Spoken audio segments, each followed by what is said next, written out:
गुरु भक्ति योग। गुरु और शिष्य के बीच जो शक्ति जोड़ने का काम करती है वह शुद्ध प्रेम होना चाहिए।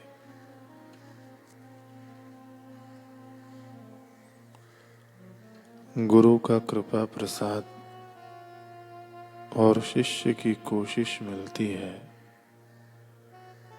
तब अमृत रूपी बालक का जन्म होता है।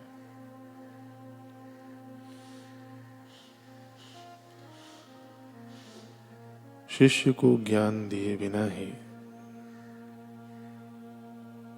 गुरु को उसके पास से गुरु दक्षिणा नहीं लेना चाहिए। शिष्य को अपने समग्र जीवन के दौरान गुरु के यश की पताका लहरानी चाहिए।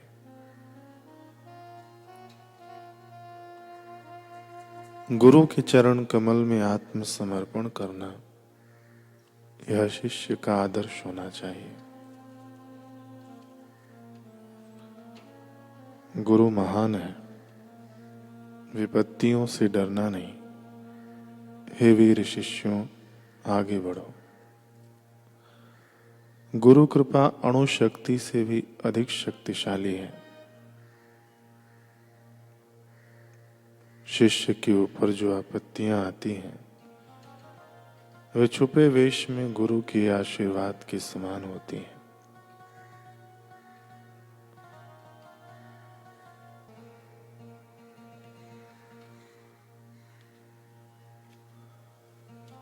दक्षिणेश्वर कोलकाता में स्वामी रामकृष्ण परमहंस किसी मार्ग से जा रहे थे।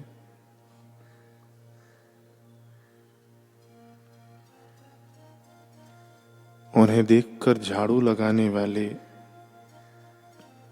रसिक मेहतर ने उन्हें दंडवत प्रणाम किया।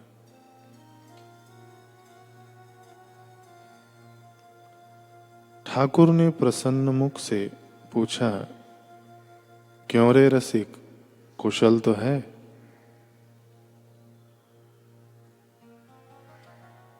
हाथ जोड़कर रसिक ने उत्तर दिया, बाबा, हमारी जाति हीन है, हमारा कर्महीन, हमारा क्या कुशल मंगल। ठाकुर तेज युक्त स्वर में बोले, हीन जाति कहाँ, तेरे भीतर नारायण है। तो स्वयं को नहीं जान पाया, इसलिए हीनता का अनुभव कर रहा है।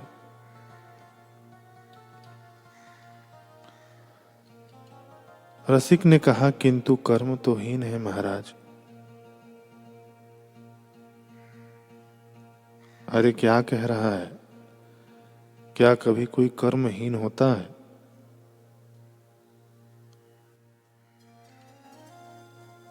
यहां मां का दरबार है, राधा कांत, द्वादश शिव का दरबार है।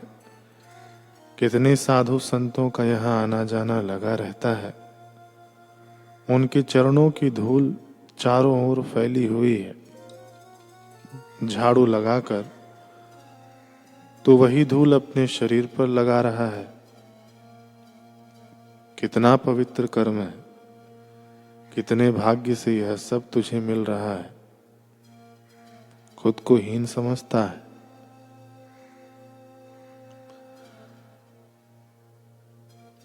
रसिक आश्वस्त होकर बोला, बाबा, मैं मूर्ख हूं, बातों में आपसे पार नहीं पा सकता।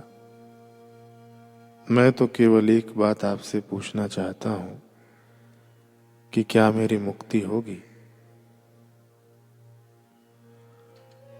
ठाकुर चलते चलते स्वाभाविक बोले, हाँ होगी। अंतिम समय होगी, किंतु घर के आंगन में तुलसी का पौधा लगाना और संध्या के समय हरि नाम का जप करना।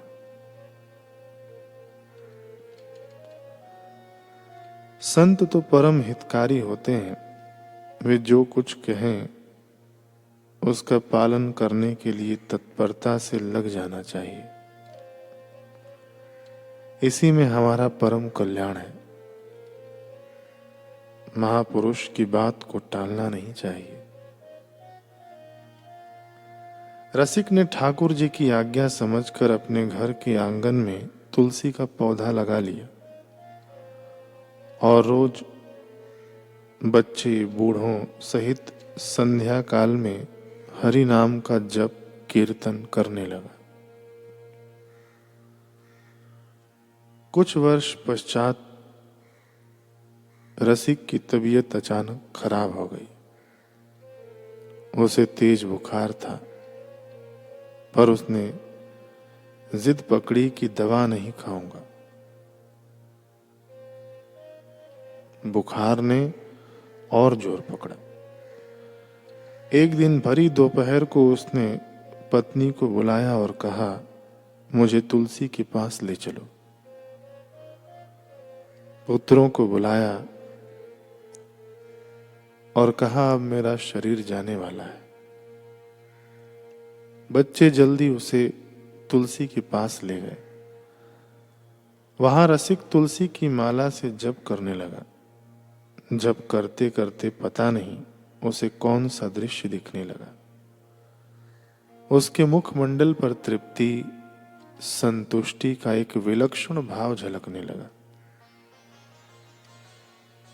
अचानक वह बोल उठा, बाबा आए हो? आहा, कितने सुंदर बाबा। आपके दर्शन से कितनी शांति मिल रही है। आपका दर्शन पाकर मैं धन्य हो गया। बाबा बाबा। न कहीं सांस खिंची न हिचकी आई। बोलते बोलते रसिक ने गंभीर शांति से आंखें मूंद लीं और सदा के लिए परमात्म धाम में प्रवेश पा लिया। भगवत प्राप्त महापुरुष पृथ्वी पर के साक्षात कल्पतरु हैं। जन्मों की अंतहीन यात्रा से थका मानव उनका सानिध्य पाकर, उनके अमृत वचन सुनकर परम शांति का अनुभव करता है। उसे जीवन में भी विश्रांति मिलती है और मृत्यु में भी परम विश्रांति। वह जन्म मृत्यु के चक्र से सदा के लिए छूट जाता है। बस ऐसे महापुरुषों के वचनों पर अडिग होना चाहिए। गुरु वचनों का श्रवण, मनन, निदिध्यासन तथा अजपा एवं ओमकार या गुरु मंत्र का मानसिक जप करने वाले को आंतरिक जागृति होने के कारण जड़ पदार्थों के झकोले चलायमान नहीं कर सकते। प्रतिदिन भगवान के, गुरु के चरणों में प्रार्थना करो तो सफलता प्राप्त होगी, बुद्धि में प्रकाश होगा और सत्कर्म की शक्ति उपलब्ध होगी। सत्पुरुषों की वाणी, अकाल पुरुष की आज्ञा समझ शिरोधार्य करो।